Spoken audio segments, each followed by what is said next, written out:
یہی ہے وہ کتاب حق جسے قرآن کہتے ہیں، اسے برہان کہتے ہیں، اسے فرقان کہتے ہیں۔ تعارف یہ کراتی ہے خداوند تعالی کا، فرشتوں کا، کتابوں کا، حبیب حق تعالی کا۔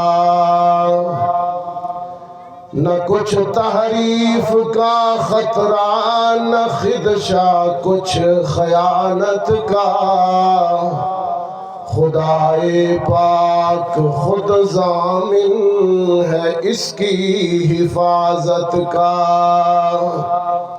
اسی نے بھید کھولا ہے نبوت کا، خلافت کا، اسی نے راز بتلایا ہے قوموں کی امامت کا۔